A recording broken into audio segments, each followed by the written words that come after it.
So you studied for like how many years in total after your 12th class?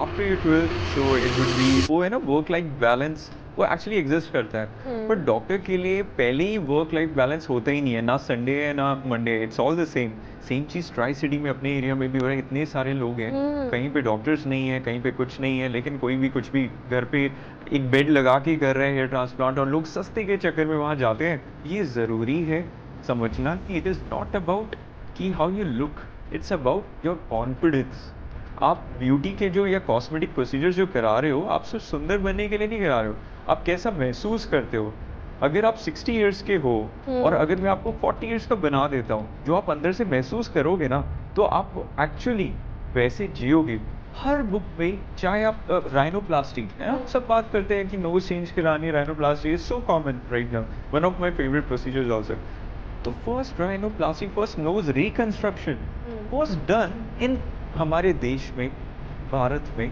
और वो किसने किया था सिर्फ Hello sir, how are you? All good आप कैसे हो Durga ji Good. Welcome to our podcast. कैसा लग रहा है आपको यहाँ आके? Like, how's the vibe?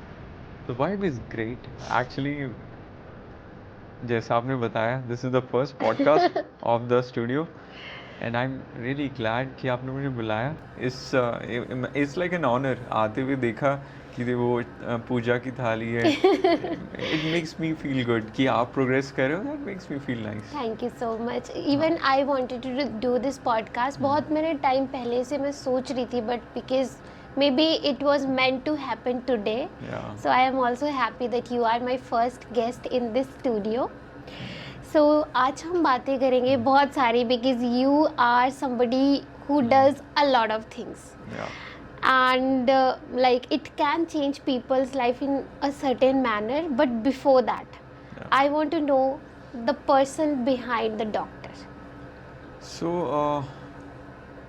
मैं actually I was born in 1993 Yamunanagar में it's a place in near Ambala Haryana में and my parents both were doctors तो वो कहीं ना कहीं तो जेनेटिक्स में था to go along the lines तो father is a surgeon general surgeon mom is a obs gynae तो और आई जब growing up I remember one instance कि मैं शायद 4th-6th स्टैंडर्ड में होऊंगा और आई गॉट अ कॉल मतलब ऊपर घर पे कॉल आया कि कैमरा लेके ओटी में आ जाओ एंड कि और वहाँ पे ओटी में 4th-6th स्टैंडर्ड में ओटी टेबल तो ऊंचा होता है ऑपरेट करते हुए तो अपेरेंटली वो बहुत बड़ा गॉल ब्लैडर था almost this size a foot long and it is like कि डॉक्यूमेंटेशन में भी किताबों में भी ऐसे गॉल ब्लैडर नहीं है तो उसका कैप्चर करना था फोटो और उस टाइम पे मुझे उसकी इंपॉर्टेंस तो पता नहीं थी बट एब्डोमेन खुला हुआ है गॉल ब्लैडर हाथ में है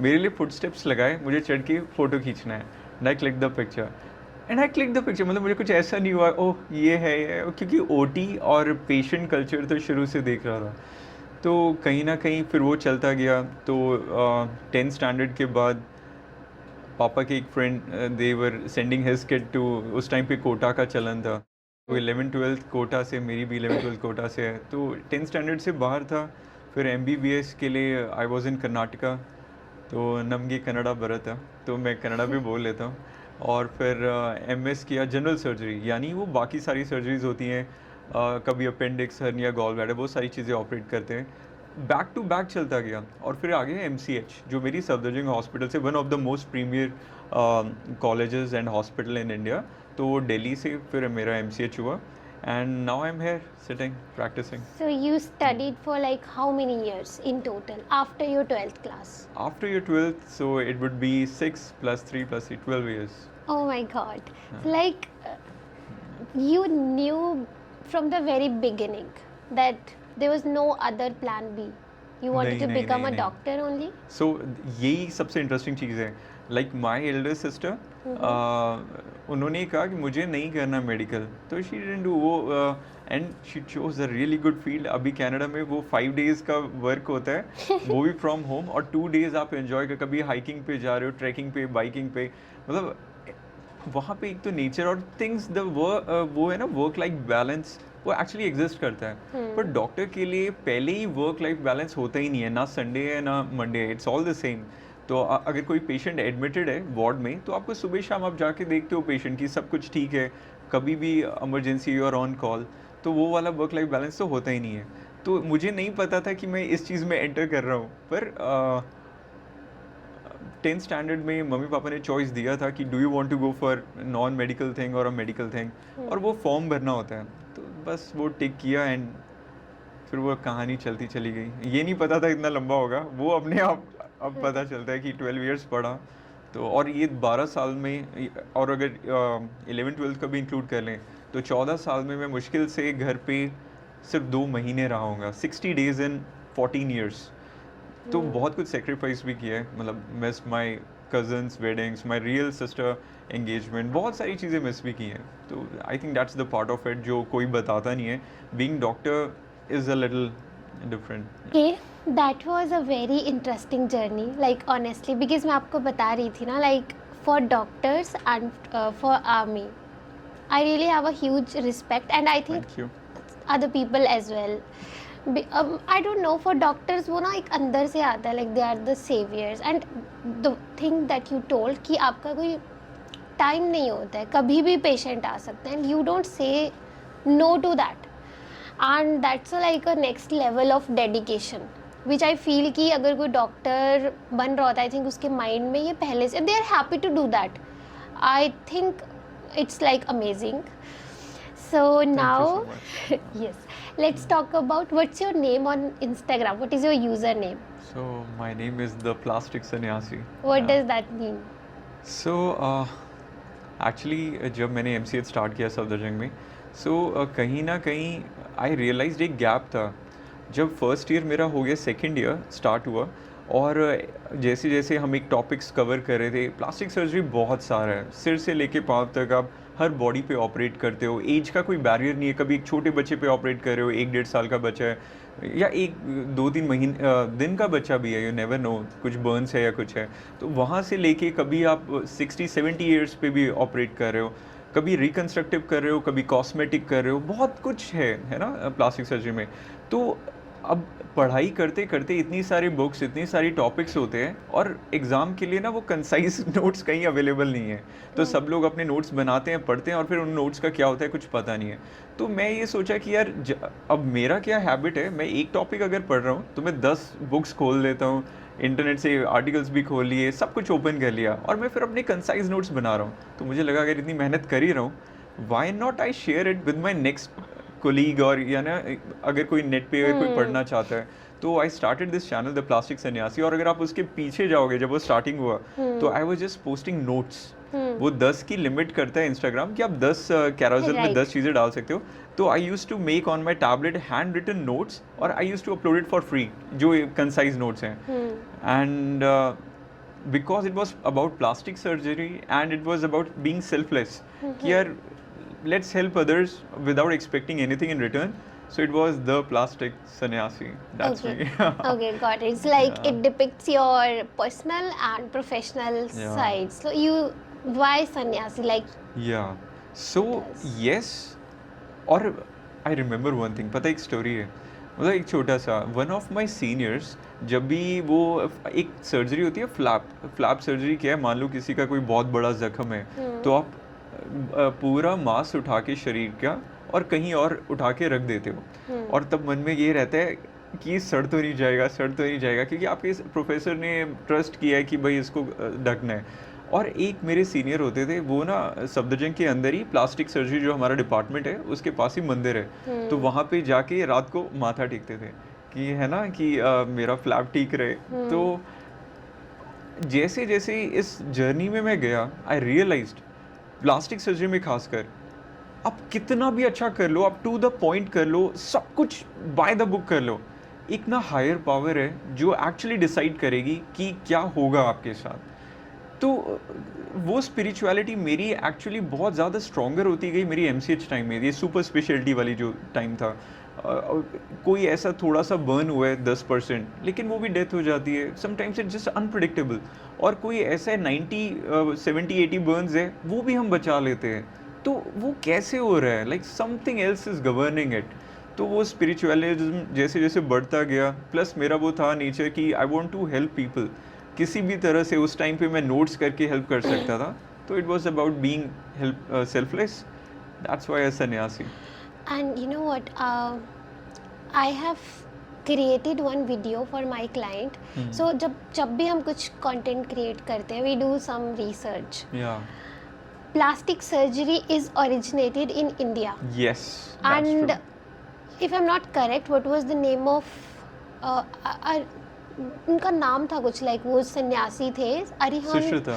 हाँ राइट. Yeah. उन्होंने इसका इन्वेंशन किया. लाइक अभी लगता है ना it like plastic surgeon, but India has given this what do I call technique to the world, right? या सो इसके ऊपर तो मैं जितना बोलूँ कम है. ये हमारी बुक होती है मैकार्थी, जैसे टाइम के साथ साथ नए नए ऑथर्स ने नए नए एडवांसमेंट्स के साथ बुक लिखी है, तो मैकार्थी, मैथीज ऐसे करके बुक्स हैं. हर बुक में चाहे आप राइनोप्लास्टी है ना, सब बात करते हैं कि नोज चेंज करानी है, rhinoplasty is so common right now, one of my favourite procedures also. तो first rhinoplasty, first nose reconstruction was done in हमारे देश में, भारत में, और वो किसने किया था? सुश्रुता ने. तो कहीं ना कहीं मुझे ये भी लगता है अगर हम सुश्रुता संहिता एक्चुअली थोड़ा सा स्टडी करें, हो सकता है हम बहुत सारी टेक्निक्स एक्चुअली आज के वर्ल्ड को हम गिफ्ट कर सकें.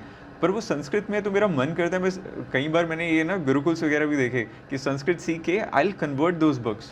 There is no conversion yet कि वो संस्कृत वाली बुक की प्रॉपर ऐसे कुछ भी नहीं, किसी ने ट्राई भी नहीं किया I think. But you know Sanskrit, but I have studied in a school जहाँ पे ना हमें संस्कृत एक सब्जेक्ट होता था 8th क्लास तक. या करेक्ट, वो मैंने भी किया. You have, but now because nobody, right, but now obviously, but I think इसका होना चाहिए था, like कुछ तो ट्रांसलेशन होना चाहिए था, because it is very important. Like I don't know, जो आप फॉरेन की बुक्स पढ़ते हो, like for the plastic surgery, they have taken learnings from our original Ayurveda, or they have their different concepts. ये ना अब बहुत ज़्यादा कंट्रोवर्शियल टॉपिक इसलिए भी है क्योंकि हम लोगों ने खुद ही अपना जो हमारे जो ग्रंथ थे उनको हमने अबैंडन किया और फिर उनको पढ़ा. हाँ, ये ज़रूर है, मैं ये नहीं कहूँगा कि उन्होंने कॉपी किया है, बिकॉज हर एक प्लास्टिक सर्जरी की टेक्निक है. जैसे क्लेफ्ट लिप, बच्चे जो पैदा होते हैं होठ कटे हुए, तालू कटे हुए, अब वो जो बच्चा पैदा हुआ उसकी सर्जरी कैसे इवोल्यूशन हुई, कैसे ये वाला सर्जरी का पहले टेक्निक आया, फिर ये प्रिंसिपल आया, उसके ऊपर प्रॉपर एक बुक है. जैसे मिलार्ड क्लेफ्ट क्राफ्ट, देयर इज अ बुक, उसकी भी बहुत सारी वॉल्यूम्स हैं, वो आई हैव रेड दोज. तो उसमें ना प्रॉपर जर्नी है कि बंदे ने कैसे ये वाली टेक्निक किया, फिर उसको मॉडिफाई किया, फिर मॉडिफाई किया, इतनी कॉन्फ्रेंसेज में अटेंड किया, वहाँ डिस्प्ले करी टेक्निक. तो वी कैन नॉट से कि यहाँ से कॉपी किया, और हो सकता है उन्होंने हमारे पास वो क्लेफ्ट की कोई सर्जरी ही ना हो, लेकिन एक्चुअली वो कैसे पता चलेगा? By reading Sushruta Samhita, by reading actually कि क्या क्या चीज़ें उन्होंने उस बुक में लिखी है सुश्रुता ने. तो वो उसके ऊपर रिसर्च होना चाहिए. I agree. When nobody has taken the initiative for this. Yeah, I don't know why. But why do you think कि हमारे पास इतनी what do we call like gem चीज़ें हैं, like yoga is originated from India, plastic surgery, number of things, like ये minimalist वाला जो culture अभी चला है कि use your like sustainability के लिए repeat आप clothes करिए, जो घर पे like when we enter there are the what do we call like foot mats. Yeah. So earlier people used to utilize certain kind of, जिसको हम बोरी कहते हैं, like जिसमें चावल होते हैं, for that. Now it is people are selling it for crazy amount in foreigns, like foreign they are telling कि अच्छा ये minimalist concept है, इससे हम चीज़ों को दोबारा यूज़ करेंगे. It's like it is fascinating people. जबकि वो originate यहाँ से हुआ है. People have started drinking water in जो अपना तांबे का बर्तन होता है कॉपर में. It is healthy for them now, but हमें तो वो बहुत पहले से पता था. So we as an Indians, why do we think that it's not like we are not following the things which world is following now? हमने वो सब छोड़ दिया.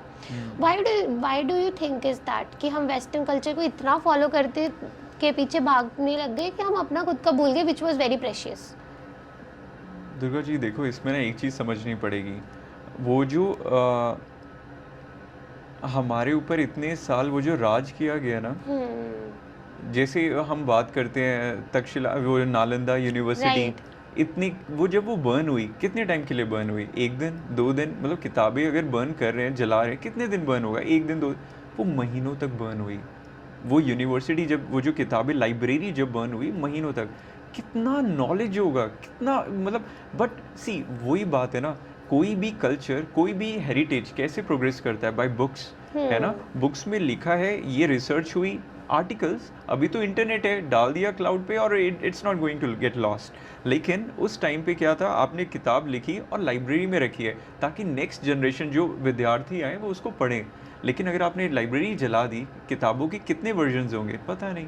अगर वो एक ही किताब किसी ने उस वहाँ पे अध्यापक ने लिखी और वो जल गई, तो वहाँ पे इतने साल पीछे चला गया हमारा देश। और वो जो इतने साल पीछे गया ना, वो एक जस्ट एग्जाम्पल है। उसके अलावा जो मुगल्स आए, है ना, और ब्रिटिशर्स आए, इतने साल राज किया, उसमें तो हमारी हेरिटेज, हमारी पर्सनल आइडेंटिटी, उन्होंने तो वही चीज़ को सबसे पहले, कोई भी अगर कहीं राज करने आता है वो आपकी आइडेंटिटी को बताता है कि तुम इन्फीरियर हो, है ना, हम सुपीरियर हैं। तो उस तरह से हम अपनी आइडेंटिटी को हमने सोचा कमज़ोर हैं हम, और उसको हमने पीछे रखा और उनकी आइडेंटिटी अपनाई। और वो वाला जो माइंडसेट है ना अभी भी, अब क्या है, वो लोग इतने आगे एडवांस चले गए, now we have to follow them.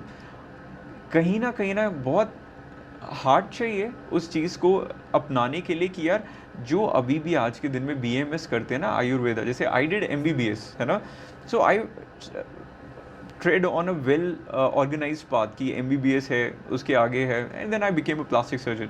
पर I really think about it, मेरी कॉन्वर्सेशंस होती है बहुत सारे BMS फ्रेंड्स के साथ आयुर्वेदा जिन्होंने किया है, एंड उनकी बुक्स संस्कृत में है। दे बहुत सारी ट्रांसलेशन जो है, चीज़ें हैं, जो चीज़ वो बता रहे हैं, जो कंसेप्ट वो बता रहे हैं, बिलीव मी बहुत सारे जो ट्रीटमेंट्स हैं वो हमारे पास एलोपैथी में अवेलेबल नहीं है, ठीक है। तो लेकिन वो क्लेम जो करते हैं, हाँ कई बार फ्रॉडस्टर्स भी होते हैं, पर अगर वो एक्चुअली उस मेडिसिन को कॉन्सेंट्रेट करें, उसके ऊपर फोकस करें, रिसर्च करें और रिसर्च आर्टिकल्स बने, और देयर इज़ अ कॉम्बिनेशन की जो एलोपैथी का बेस्ट पार्ट है, आयुर्वेदा का बेस्ट पार्ट है, होम्योपैथी का बेस्ट पार्ट है, यूनानी का बेस्ट पार्ट है, वो सब कंबाइन करके एक स्टडी करके एक डॉक्टर ऐसा बने कि भाई दिस इज, ये एक बीमारी आई है, उसको आपने ये माइंड के सेट के साथ नहीं ट्रीट करना कि भाई मुझे ये आता है, उसके लिए बेस्ट क्या है, अब वो चुनो, है ना। या एक ऐसा इंस्टीट्यूशन हॉस्पिटल हो जिसमें ये सारे डॉक्टर्स टुगेदर बैठे हैं and they treat the patient एक कलेक्टिव वे में, एक हारमोनियस कलेक्टिव वे में। आप सोचो कितना एडवांस हो जाएगा मेडिसिन। लेकिन ईगो आता है एलोपैथी वाले बहुत बार। सी आई एम ऑल्सो अल्टीमेटली ना, एक वो जो होता है ना कि सुपीरियर कॉम्प्लेक्स, इन्फीरियर कॉम्प्लेक्स, वही है। आयुर्वेदा की है, आयुर्वेदिक डॉक्टर है, उसको समझे आयुर्वेदिक डॉक्टर है ना, मतलब आई डोंट डू दैट। मुझे पर्सनली वो चीज़ गलत लगती है, इसीलिए मैं हेल्दी डिस्कशंस करता हूँ उनके साथ। क्या पता you know you can find some new medicine for some you know cure something, so it's possible, ये तो है। Very interesting. So now let's talk about your profession. You are a plastic surgeon. So मेरे दिमाग में भी बहुत पहले ये परसेप्शन थी कि प्लास्टिक सर्जन आपका फेस चेंज कर देते हैं। नाउ जब मैं बड़ी हुई धीरे धीरे then I got to know कि they do a lot of other things as well, कि जैसे अगर किसी को बर्न हुआ है, एक्सीडेंट किसी का हुआ है, so they like fix, what do I call, not faces, I mean they take care of that particular thing, right? So now you tell me what exactly plastic surgeons do so that we can take our conversation in that direction. एक line है जो मैंने खुद बनाई थी और मैं मानता हूँ कि आई थिंक ये बहुत एप्ट है। छोटे बच्चे से लेके बुढ़ापे तक, रिकंस्ट्रक्टिव यानी कुछ हाथ पैर टूट गया से लेके कॉस्मेटिक, किसी को सुंदर बनाने से लेके, सिर पे बाल लगाने से लेके पैर की उंगलियां अगर वो जुड़ी हुई हैं या कुछ है उनको वापस अलग करने से लेके, प्लास्टिक सर्जन सिर से लेके बाहर हर सब कुछ ऑपरेट कर सकता है।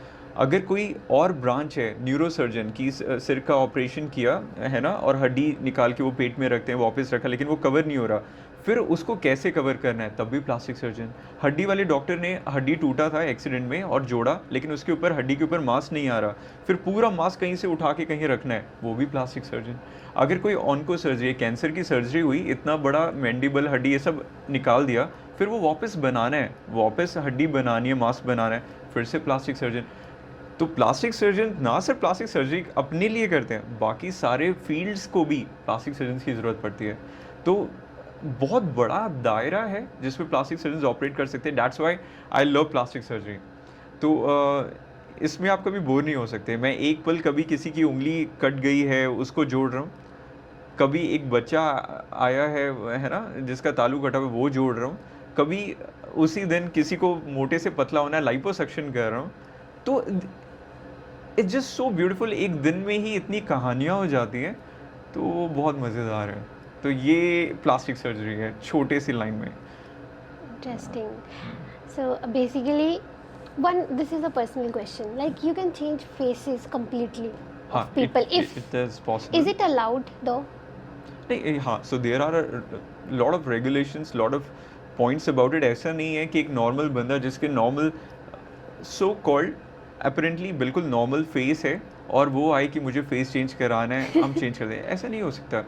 देखो कुछ पार्ट्स है, किसी को अगर मतलब माथा चौड़ा है कम करना है तो हेयर लाइन लो करना है, जैसे जेंडर ट्रांसफॉर्मेशन रीअफर्मिंग सर्जरीज होती हैं कि मेल टू फीमेल है तो हेयर लाइन बड़ा है अब माथा छोटा करना है, तो वो करके इतने से प्रोसीजर में फेस चेंज हो जाता है। आईलिड्स की सर्जरी है, या किसी के गड्ढे होते हैं या फिर हैवी है उसके उसकी सर्जरी है, या किसी को लिप्स बहुत बड़े हैं वो लिप्स छोटे करें, लिप रिडक्शन, किसी के लिप छोटे हैं लेकिन उनको प्लम्प कराने हैं, लिप ऑगमेंटेशन, किसी को नाक चाहिए, rhinoplasty. So you can change the face अलग अलग पार्ट्स में, लेकिन अगर बात करें पूरा फेस चेंज करना है तो वो तब होता है, मान लो किसी का, उसको हम फेस ट्रांसप्लांट सर्जरी बोलते हैं, यानी कोई और डोनर एरिया, मान लो कोई वेंटिलेटर पे है और अब उनका रिवाइव, ब्रेन डेड है, अब वो हमें पता है वो रिकवर नहीं करेगा और उनकी फैमिली या उस पेशेंट ने अलाउ किया है कि मेरा फेस किसी को डोनेट कर सकते हैं, तो फिर उस टाइम पे किसी का चेहरा जो जले में पूरा ख़राब हो चुका है वो हम चेहरा फिर से या फिर एक्सीडेंट के बाद है तो हम वो पूरा चेहरा खून की नलियों नसों के साथ, क्योंकि वो एक ज़िंदा चीज़ है, वो निकाल कर दूसरे बंदे को वापस लगाया जा सकता है। बहुत कॉम्प्लेक्स सर्जरी होती है और पूरी टीम के साथ होता है, एंड बहुत कम सेंटर्स कर रहे हैं पूरे इंडिया में, पूरे वर्ल्ड में एक्चुअली, बट जो कर रहे हैं दे आर लाइक गॉड्स। मैं सच में बीइंग अ प्लास्टिक सर्जन मैं मानता हूँ कि वो प्लास्टिक सर्जन बहुत अच्छा काम कर रहे हैं, क्योंकि जब किसी का चेहरा वापस उसको मिलता है कि वो एक कॉन्फिडेंटली बाहर जा पाए, जहाँ वो घर से भी बाहर निकलने में हिचकिचाते हैं, उससे बड़ी सर्विस नहीं हो सकती। You are right, because because earlier people used to think that okay, he is doing maybe lip job, or what do we call it, lip plumping, Yeah. nose job, Lip injections, yeah. right, Yeah. fillers, Yeah. this that. But I think it kind of help people because they might feel confident. Yes. I think so, maybe because we look normal, but somehow if there is certain things which I don't like about myself, and I feel that people are judging me on that part, and no matter what we say, people judge you on the basis of your looks, I feel. What do you think, like, first of all? देखो कहते हैं ना, beauty lies in the eyes of the beholder. Yeah. ये तो सच्चाई है ना। अगर लेकिन वाई शुड बी अलाउ किसी और को ये जज करने का कि उसके नज़रों में हम कैसे दिख रहे हैं, चाहे वो आपका हस्बैंड या वाइफ या कोई और क्यों नहीं है। इफ़ यू फील कॉन्फिडेंट कि मैं अपनी बॉडी में कॉन्फिडेंट, हाँ ये मैं ज़रूर कहता हूँ, कुछ ओबीज जो होते हैं ना, बहुत ज़्यादा मोटे लोग हैं, एंड दे फील कि नहीं हम तो ऐसे ही हैं, वो तब एटीट्यूड है, वो एक अपना इग्नोरेंस है कि मैं ऐसे। बाद में दिल की बीमारियां आ रही हैं, प्रॉब्लम्स आ रही हैं, जॉइंट्स पे लोड पड़ रहा है, जस्ट बिकॉज आप डेडिकेट नहीं कर सकते अपना टाइम अपनी बॉडी के लिए, थोड़ा सा वो नहीं हो सकते, वो आई डोंट सपोर्ट। लेकिन हाँ, अगर आपको सच में यू फील कि यार नोज़ मेरी आने से, हम इतनी सर्जरीज करते हैं रोज़, राइट। सबसे सिंपल एग्जांपल अगर मुझे इसमें बताना है ना, अभी जो क्लेफ्ट वाले जो होते हैं, अब मान लो 20-25 साल की उम्र के हो गए हैं तब ऑपरेट हुआ था, और वहाँ पे बीच में बाल नहीं आ रहे मुस्टैश के, है ना, और होठ थोड़े से ऊपर नीचे हैं, उनकी शादी होने में प्रॉब्लम होती है, राइट। रिश्ता नहीं हो रहा, 2-3 बार रिजेक्ट हो गए हैं, है ना, और वो हमारे पास आते हैं। मेरे बहुत सारे पेशेंट्स हैं क्लेफ्ट वाले, तो उनका हमने बस मुस्टैश ट्रांसप्लांट किया, थोड़ा सा लिप को हमने मॉडिफाई किया, ठीक किया, उनकी शादी पक्की होगी। कभी मम्मी शादी का डब्बा लेके आ रहे हैं, कभी फादर कभी मतलब उससे अच्छा क्या है? So that's what that is my question, that's why I asked you कि जो आपने मुझे बताया ना कि why should we allow people to judge, ये वाले mindset तक पहुंचने के लिए हमें काफ़ी इवॉल्व होना होता है. Definitely. Some people might not reach to this level in their entire life, which is the truth.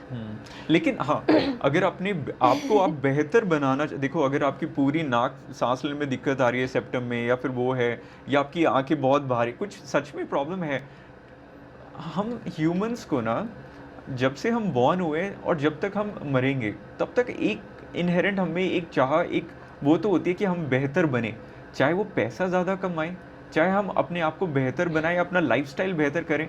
ये बेहतर बनने का जो होप है या चाह है, इच्छा है ना, इसी की वजह से बंदा एक्चुअली काम करता है, वरना तो वो एक बिस्तर पे पड़ा रहेगा पूरी ज़िंदगी, है ना, वो कुछ करेगा ही नहीं. तो वो वाली चाह है, उसके लिए काम करना क्यों नहीं है? अगर आप बेहतर बन सकते हो, आप बेहतर दिख सकते हो, तो क्यों नहीं दिखना चाहिए. Right. So you also believe that people judge you on the basis of your look. Like you don't. Okay, let's forget this question. Yeah.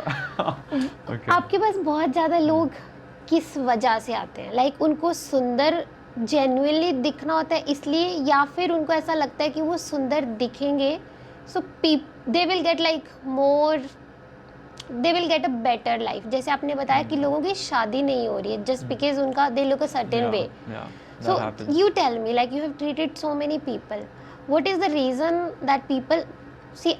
I understand if somebody has burns तो उनको आना ही पड़ेगा, किसी का एक्सीडेंटल केस है उनको आना ही पड़ेगा, but other aesthetic treatments, why do you think people come to plastic surgeons? अच्छा, आप एक सिनेरियो इमेजिन करो, ठीक है, एक 20 साल का, या 20 तो नहीं, चलो 25 ईयर ओल्ड है और 27 के आसपास शादी की उम्र हो जाती है, right?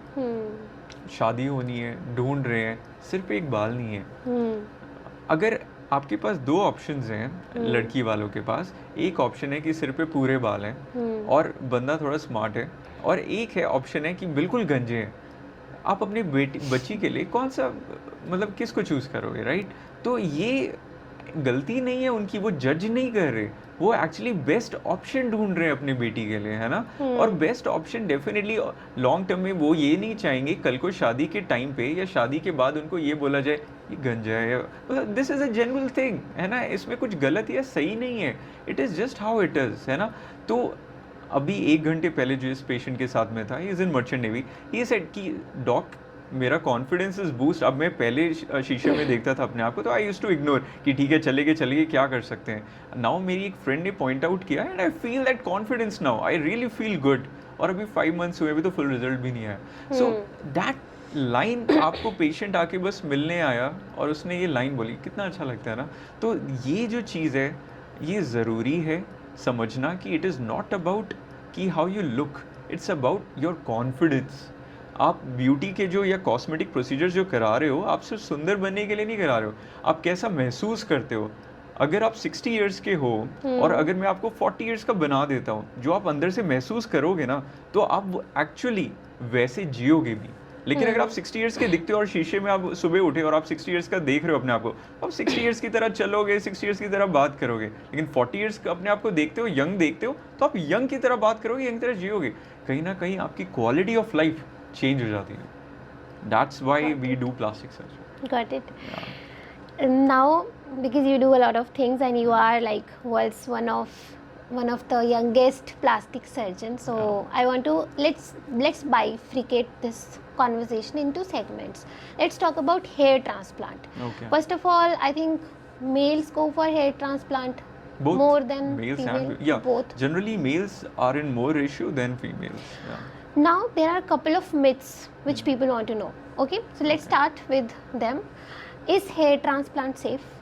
Very safe if done by a proper team, proper person at a proper place, है ना. And only plastic surgeons are eligible to Yes. do hair transplant. So yes, court ने रूल पास किया था, ये रूलिंग था कि only plastic surgeons और dermatologist जिन्होंने स्पेशलाइज ये ट्रेनिंग लिया है, दे कैन डू इट. तो अभी तक तो ये रूल है, but let's see what happens. But you know, because I also see a lot of cases, news or videos online where we see like somebody died because of hair transplant, or somebody who is not even a doctor, they are doing hair transplant, dentists are doing hair transplant, or maybe some salons are also doing hair transplant. So why there is no like check, or what I call like no restriction on this, like only no official restriction on this, like that only plastic surgeons can do the hair transplant?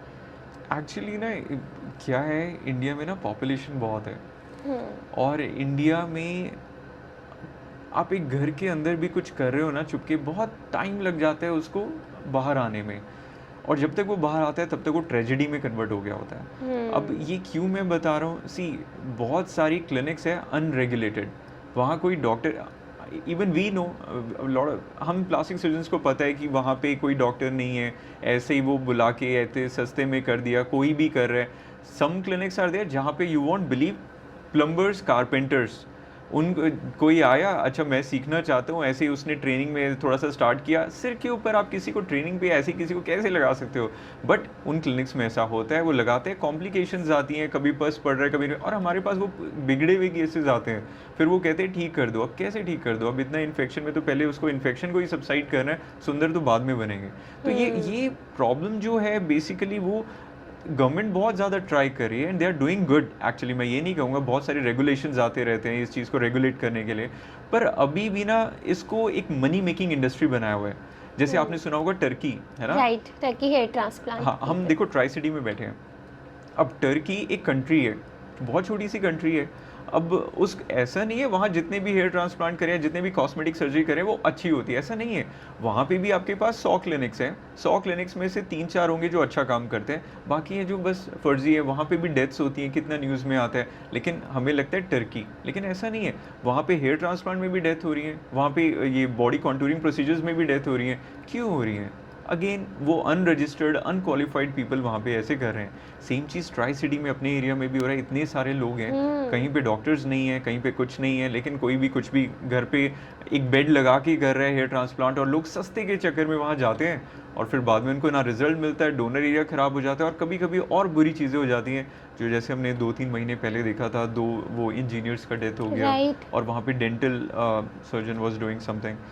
तो ये मतलब आई opening वाला जो अभी भी एक factor है ना, कि आप कॉस्ट को ना दे के क्वालिटी को चूज़ करो, ये लोगों को समझना पड़ेगा, और थोड़ा अवेयरनेस आ भी रही है, but it will take time. Otherwise it's safe if it's done under this good supervision of doctors. अगर आप एक प्लास्टिक सर्जन के पास जा रहे हो, प्लास्टिक सर्जन को ये पता है पूरा सिर काट के हड्डी तक, मतलब यहाँ से अगर स्किन से लेके नीचे तक जा रहे हैं, क्या लेयर्स हैं, किस लेयर पे कौन सी खून की, कहाँ नसें, कहाँ चर्बी है, कहाँ कैसा है, कहाँ पे हेयर ट्रांसप्लांट किस लेवल पे हो रहा है, सब कुछ पता है। और हेयर ट्रांसप्लांट सिर्फ स्किन के लेवल पे हो रहा है, इट्स वेरी सेफ, बहुत सुपरफिशियल है, one of the most superficial surgeries है ये प्लास्टिक सर्जन्स के लिए। हम तो हड्डियाँ भी जोड़ते हैं, तो ये तो बहुत सुपरफिशियल है।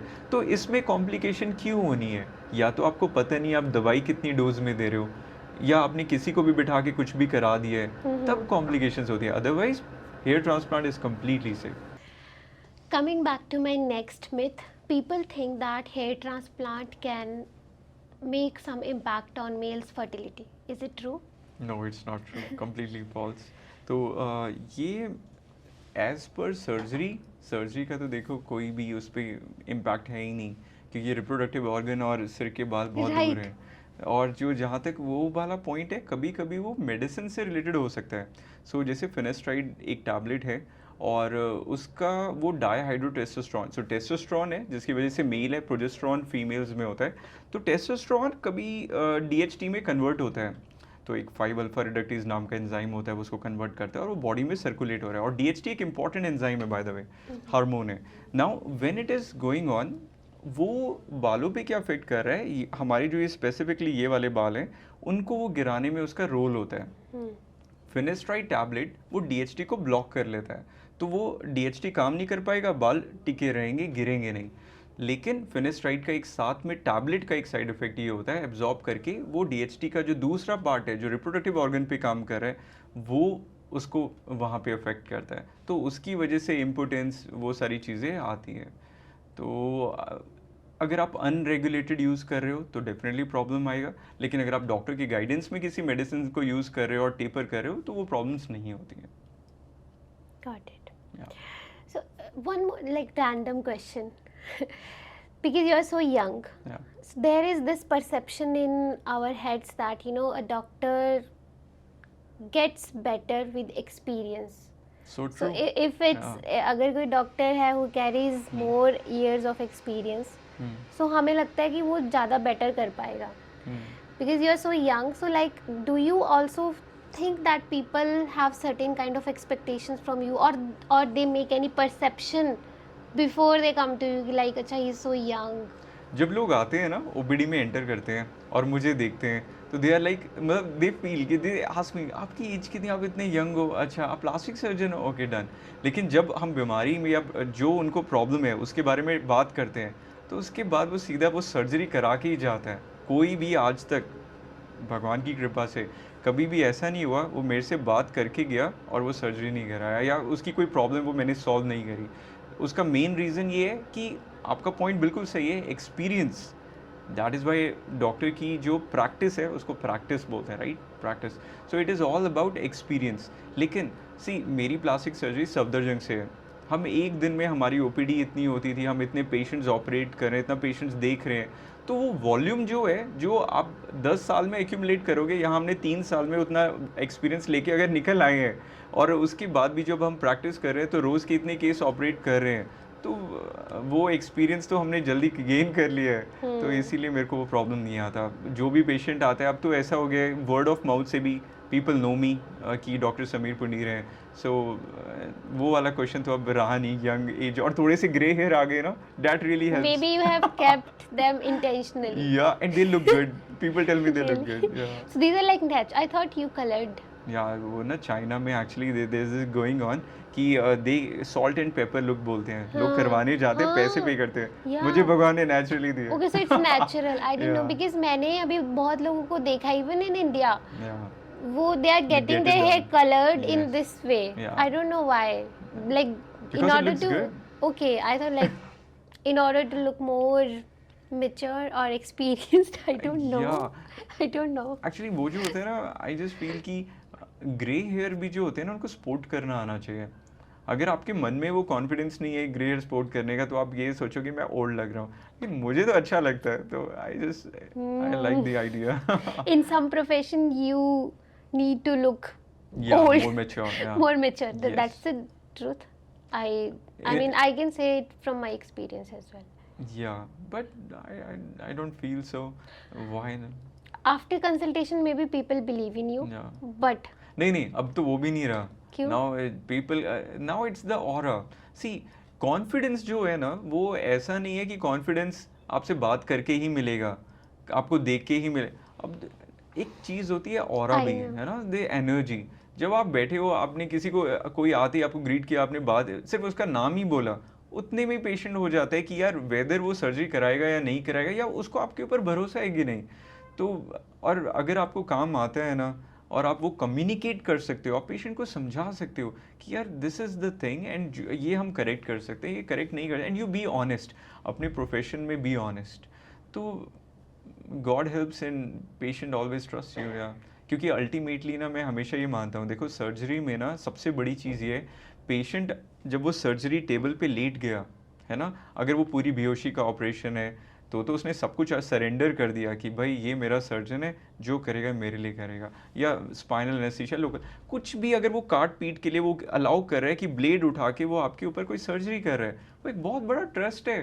तो वो ट्रस्ट अर्न तो पहली मीटिंग में ही हो जाता है कि भाई विल इट बी देयर और नॉट. तो या right. So you have mentioned God, I think 2 or 3 times. या Tell me, like, explain your this thing. I know you believe in God, but from the beginning, or something happened and then you started. बहुत सारे fluctuations हैं I think.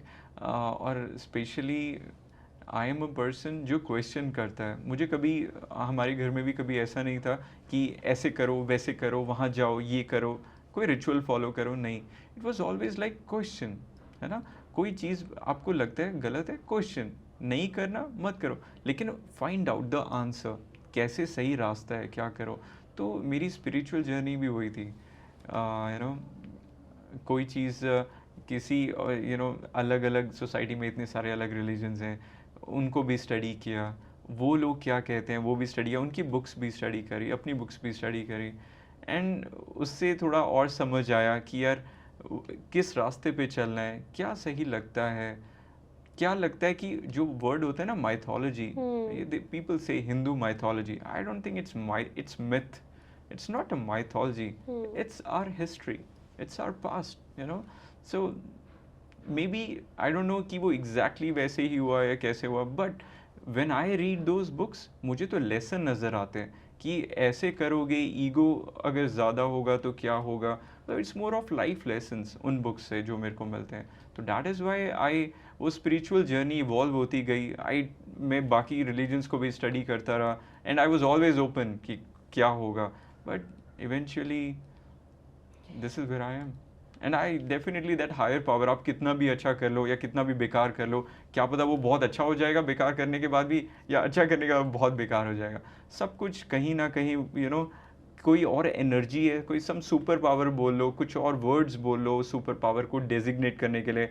Sometimes I call it universe, है ना, आई से thank you universe, so because there is this energy around, हम सब के around, है ना, और उसको आपको अप्रिशिएट करना अगर करते हैं तो वो यूनिवर्स आपके साथ चलती है। Great. So you have mentioned couple of words, aura, manifestation, energies. So it like, so I think ये plastic surgery के beyond हम जा रहे हैं, but no, okay, no, no, no. Yeah. So like it depicts like you are a well-read person. Could be books or like जो भी हमारी holy books होती हैं. So have you read Gita? Yes. So somehow do you relate with that? Because a lot of people say padho, a lot of people say it's a life manual, like you will get a lot of answers from there. People say that. I will not tell you my perception because this podcast is about you. Yes. Yeah. So what do you think about it? Like do you also relate with that? कोई भी चीज़, ये एक phone रखा है, ये book रखी है, मेरा नज़रिया यहाँ से ये है, आप वहाँ बैठे हो, आपका नज़रिया वो है, कैमरा में कोई व्यू कर रहा है, उसको कोई और नज़रिया दिख रहा है, ये सब नज़रिया है, परसेप्शन है। और आपके पिछले, मैं अभी 31-32 साल का हूँ, जो मेरे पिछले 30 साल में जो हुआ उससे मेरा देखने का नज़रिया, वो लेंस ऐसा शेप हो गया है, वो लेंस या तो इस तरह टेढ़ा है बेड़ा है, मुझे उस तरह से नज़र आता है ना, और मुझे लगता है वो सही नज़र आता है, और आप किसी और को लगेगा वो सही देखते हैं। तो ये बात सही गलत की नहीं है, वो ये नहीं है कि मुझे क्या लगता है वो गीता को पढ़ के, बट इट्स ऑल अबाउट आपको क्या लगता है, राइट। तो मैं हमेशा ये कहता हूँ कि मैं कभी किसी को ये नहीं कहता आप पढ़ो, क्यों कहना है ना, जब आपको खुद को लगेगा, आप एक जर्नी के, आपकी अपनी स्पिरिचुअल जर्नी है। मेरी में जो आपने सवाल पूछा है, मैंने गीता पढ़ी, ऐसा नहीं है कि एक बार पढ़ी या एक बुक की तरह पढ़ी, because it's not a book. आप रोज़ उसका एक पार्ट पढ़ते हो, उसको आप अंडरस्टैंड करते हो, उसको आप उसको आप कहते हैं ना, फूड पहले आपने चखा, फिर उसको चबाया, खाया, समझ आया, फिर उसको स्वॉलो किया, है ना, डाइजेस्ट किया। तो वैसे ही बुक्स होती हैं, कुछ बुक्स होती हैं बस देखने के लिए, कुछ बुक्स होती हैं थोड़ा सा उसको ना टेस्ट करने के लिए, कुछ होती हैं उसको फ्लेवर को अच्छे से कहें, कुछ होते हैं चबाने के लिए, कुछ होता है चबा के खा जाओ। भगवत गीता मुझे पर्सनली लगता है चबा के खा जानी चाहिए, क्योंकि उस बुक में बहुत सारी चीज़ें हैं मेरे अकॉर्डिंग जो एक्चुअली रियल लाइफ में आपको हेल्प करती हैं, but that is my personal opinion. वो हो सकता है किसी और के लिए इट इज़ जस्ट कि हमें तो वो संस्कृत के श्लोक ही बहुत कॉम्प्लेक्स लगे कि समझ नहीं आया, but it is but you have read that, right?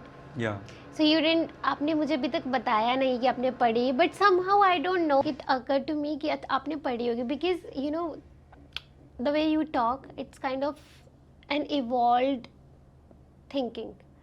So either you do it with experience, people reach at this stage maybe after certain experiences or after certain years, but people who read these kind of things, who are more into reading, you can figure that out after having conversation with them. Definitely I वो feel conversation कितनी deep जा रही है ना, वो वहीं से हो जाता है कि व्हाट इज हैपनिंग. Right. तो वो बात बिल्कुल सही है. और अल्टीमेटली ना, जिसने गीता नहीं भी पढ़ी है ना, आप चाहे इंग्लिश का वो फ्रेज पढ़ लो, चाहे हिंदी में जो हम बोलते हैं कर्म करो फल की चिंता मत करो, वो तो सबने ही सुना है, राइट?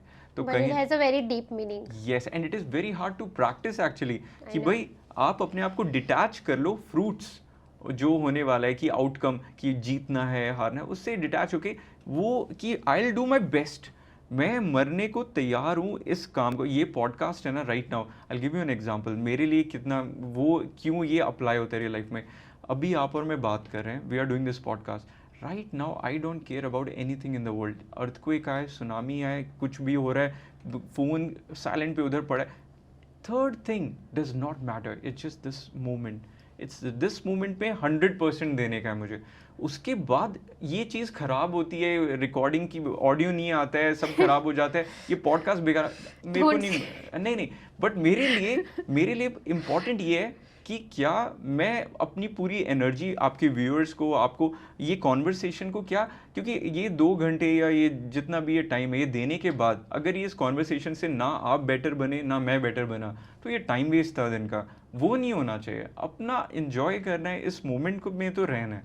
तो that is again a part of Bhagavad Gita coming in, है ना. That's how it is. What are the like top 5 books which you recommend? Top 5, okay. People. It's hard. I'll give you a few which क्या पता वो 5 ही हो जाए. So one is The Monk Who Sold His Ferrari by Robin. That book is a must read because it's like a manual. अगर कोई अपनी life पूरी evolve करने के उसमें है, तो that is one of the first books that actually अगर आप follow करो, it gives you a kick. So I read it when I was I think in my 21, 22. तो it changed my perception, वो नज़रिया लेंस चेंज हुआ. और second book is Forrest Gump. वो बड़ा स्ट्रेंज हो सकता है जिन्होंने मूवी देखी है, टॉम हैंक्स है मूवी में Forrest Gump.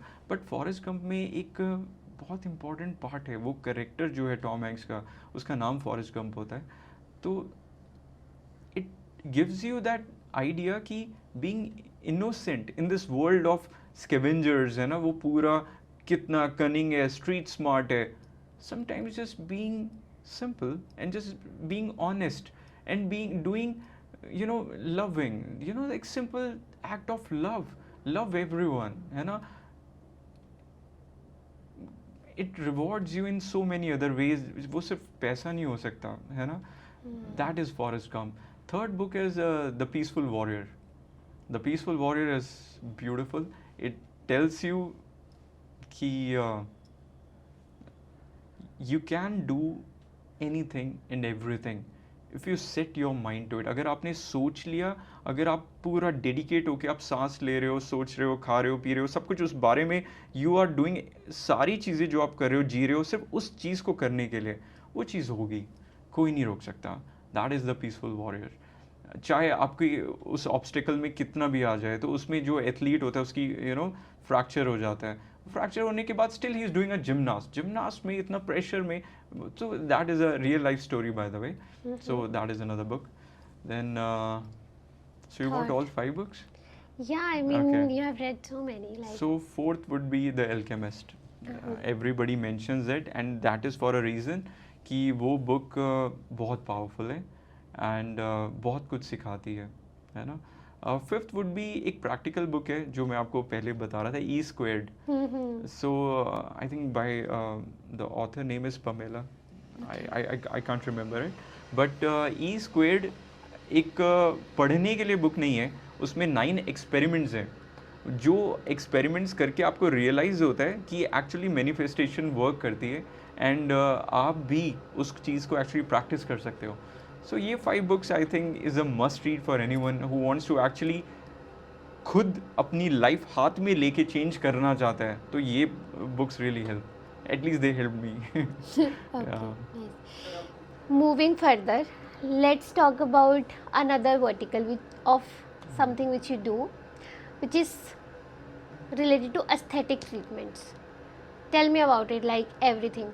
Not everything, like in a brief manner. Okay. So there are different kinds of aesthetic treatments people do with their lips, with their nose, with their like this area. Cheeks, I don't know yeah. what do I call it. Like Cheeks, sometimes, under eyes, yeah, under eyes. yeah. They do with their Forehead, eyebrows, eyelids, yeah. everything. First of all, it's obviously what I feel. It's not a necessity.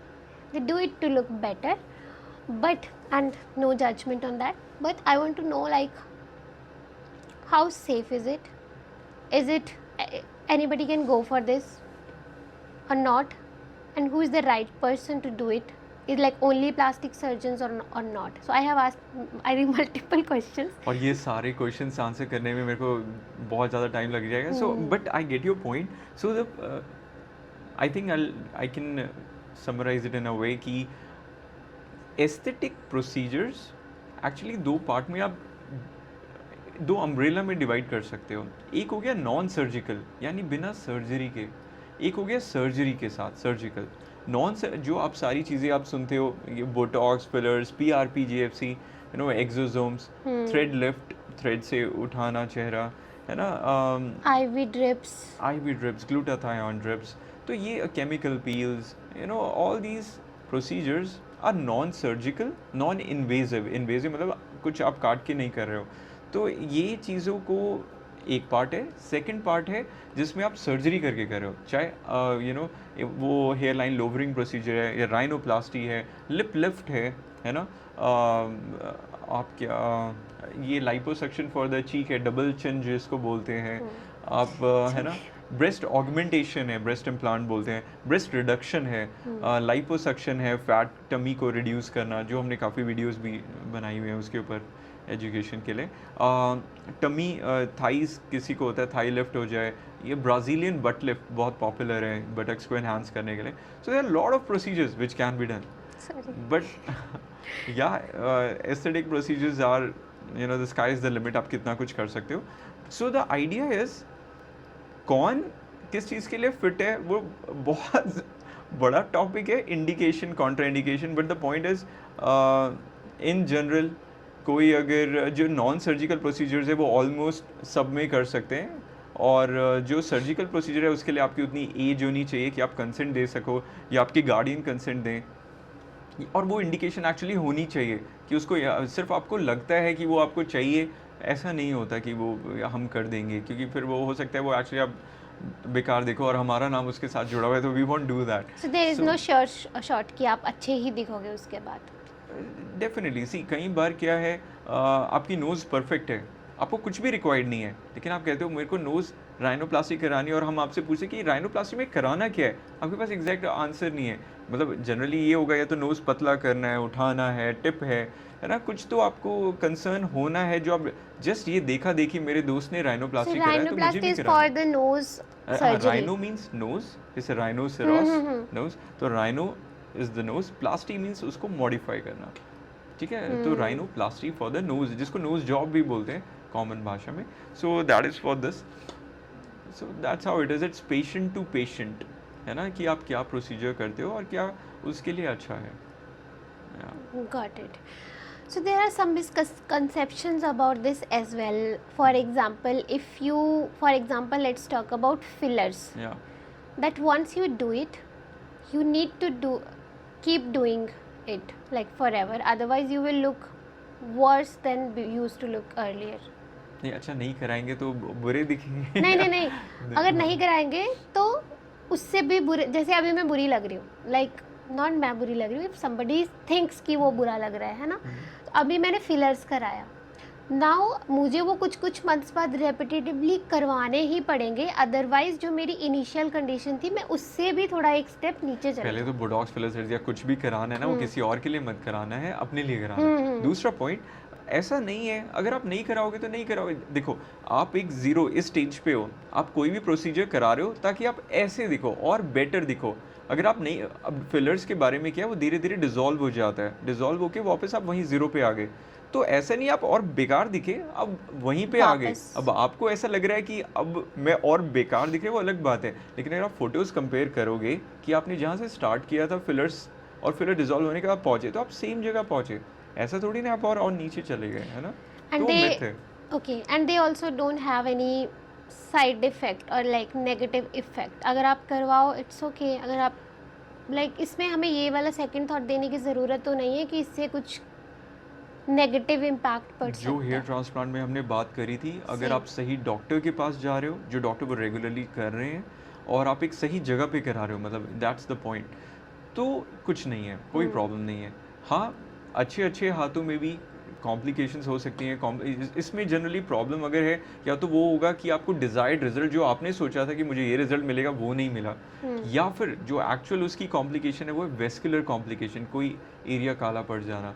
वो सिर्फ तभी होता है अगर आप एक ऐसी जगह करा रहे हो जहाँ पे एनाटमी, हम प्लास्टिक सर्जन हैं, हमारे पास तो वो भी होता है, एक्सीडेंट के बाद पूरा चेहरा कटा हुआ है, हमने तो अंदर खून की नलियाँ, नसें, हमें सब कुछ पता है, मसल्स कहाँ पे हैं, है ना, सारी चीज़ें, स्किन के नीचे क्या है, तो हमें पता है इंजेक्शन कहाँ जा रहा है। लेकिन अगर आप किसी ऐसे के पास जा रहे हो जो सैलून में बैठे हैं और हेयर का ट्रीटमेंट कर रहे हैं और वह इंजेक्शन ऐसे घुसा दिया और पता नहीं वो कहाँ गया, तो डेफिनेटली कुछ भी हो सकता है, उसकी जिम्मेदारी तो फिर कौन लेगा।